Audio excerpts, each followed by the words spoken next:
தவளை எப்பொழுதுமே பார்த்தீர்கள் என்றால் இந்த தொழிற்சாலைகள் வருகிற கழிவுநீர்கள் அல்லது மனிதர்கள் போடுகிற குப்பைகள் போன்ற கழிவுநீர்களிலே தவளைகள் வாழ்வதில்லை. அதற்கு காரணம் என்னவென்றால் கருப்பை தோல் மெலிதாக இருப்பதனால அது பாதிக்கக்கூடுமோ என்று அந்த மாதிரியான இடங்களிலே அது வாழ்வதில்லை.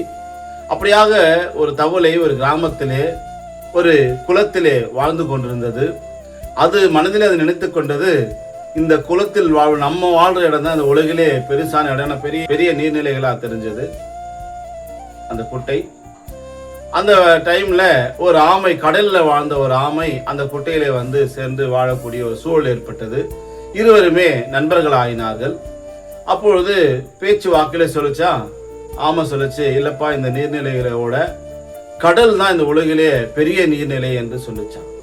ஆனால் அந்த தவளை அதை ஏற்றுக்கொள்கிற மனநிலையில இல்லை. ஏன்னா தான் இந்த உலகத்துல பெரிய ஞானி, நம்ம நினைக்கிறது தான் கரெக்ட்னு சொல்லிட்டு அது எவ்வளவு சொன்னாலும் இந்த இடம்தான் பெரிய இடம் என்று நினைத்து கொண்டதாம். இப்படிதான் பல வேளைகளிலே பல இடங்களிலே நாம் என்ன நினைத்துக் கொண்டிருக்கோம் என்றால், நாம் எடுக்கிற முடிவு தான், நாம் சொல்கிறது தான் சரி என்று நினைத்துக் கொண்டிருக்கிறோம்.